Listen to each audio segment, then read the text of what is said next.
yo tengo la impresión de que eso es lo interesante de las historias, ¿no?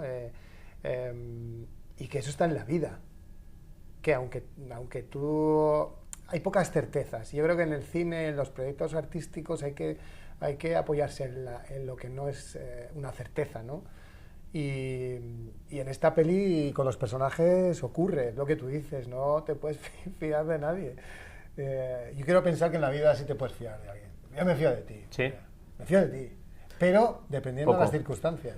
Es verdad que hay un momento en la peli que no te digo ni los personajes ni tal, para no hacer spoiler, que le dice un personaje a otro, pensaba que ibas a salir corriendo.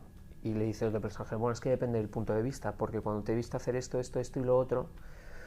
Entonces, sí, tío, es que hay algo en lo que, llevado muy al extremo, porque la peli y las circunstancias que hay son salvajes, siempre hay algo que miramos a los demás, juzgamos todo el rato, lo que hacen los demás, ¿sabes? Todo lo que hacen, todo lo que hacen, todo lo que hacen. Y nosotros somos esto. Y nosotros somos lo que somos y las circunstancias que tenemos, las cosas que nos pasan. Nosotros no reaccionamos igual en función de lo que estamos viviendo. Entonces aquí, claro, se plantea hasta dónde llegarías en función de las circunstancias que te toque vivir.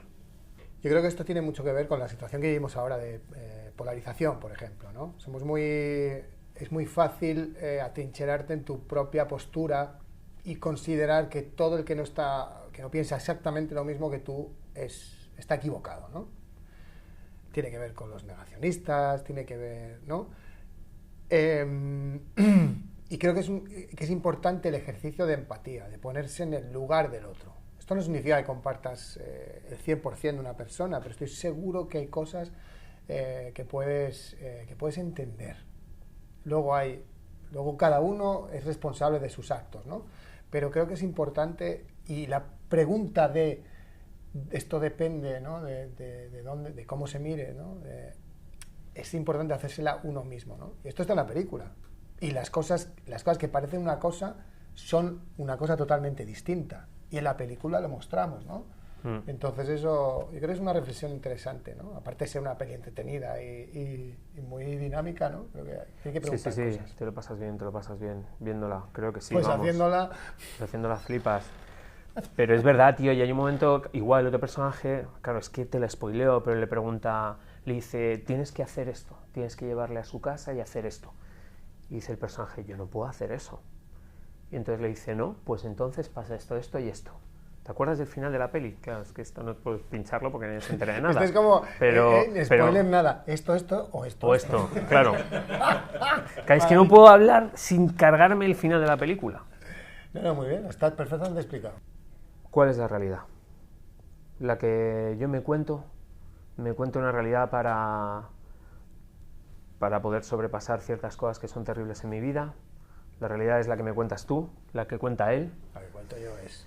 Claro, claro, tío, sí, navegamos mucho en esto, en las cosas que se cuentan a sí mismos, que le cuentan a los demás, porque es verdad que, claro, lo que decías al principio, no te puedes fiar de nadie porque dices, hostia, estos personajes que a mí me parecen buenos, porque además una cosa que me gusta mucho de la peli es que los personajes, tío, depende del punto de vista y de cómo hablemos, dices, son buenos o son muy malos, la verdad, son personajes jodidos. O no hay nadie bueno del todo ni malo del todo.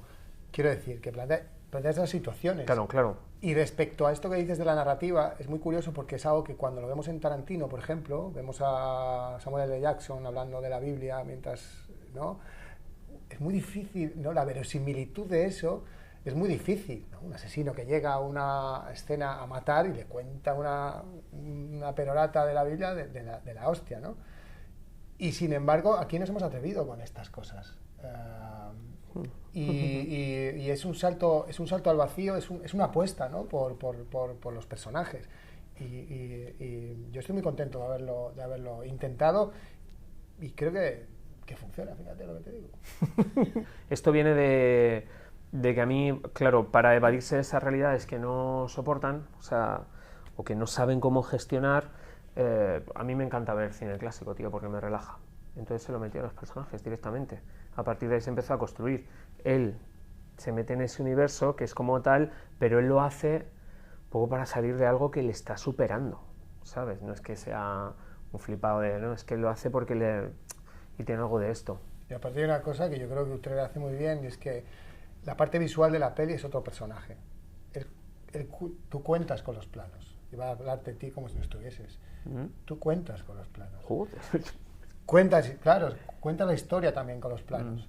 Y eso hay que tener mucho talento para hacerlo, tú lo tienes, y hay que atreverse a hacerlo, ¿no? Esto que hablamos de pasar de formato Super 8 a... esto hay que hacerlo muy bien, y creo que está muy bien atreverse. Sí. Ole tú. Mira, una peli que me gustó, que yo creo que se atrevió a hacer esto en su momento, no de cambio de formato, sino de una apuesta tal, fue la del Crack. ¿Sabes? De repente la vi y dije... Además la vi hace poco, yo no la había visto. Y, tío, es una película que me sorprendió bastante. Alfredo Landa ahí como haciendo del detective...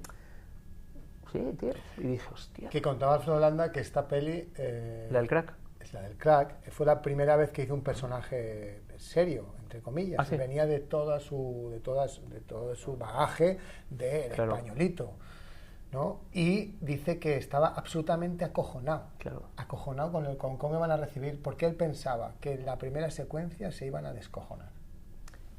Claro.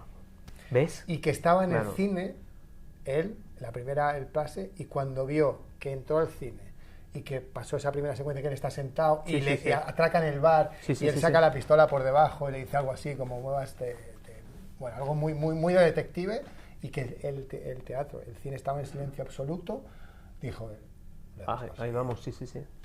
Vale. Sí, me imagino a Hugo Silva imaginándose a Alfredo Landa en el Crack. Podría... Pues podría un poco más presente en el tiempo, pero podría encajar en ese perfil de personaje. Lo pensé, tío. Fíjate. Pero me costaba más porque Bogart es que es más allá de Bogart, es como el sombrero y la gabardina, es ya prácticamente un icono, ¿sabes? Y claro, decía, ¿cómo puedo hacer esto? Pero durante un momento se me pasó por la cabeza que el tío hubiera sido fan de esto. Pero es que esa peli me gustó, la verdad, estaba muy guay. Pues mira, pues lo dicho, muchísimas gracias a por ti. tu tiempo. A ti. Ha sido un placer y que vaya muy bien. Muchas gracias. Ojalá. Vale, Muchas gracias. a vosotros.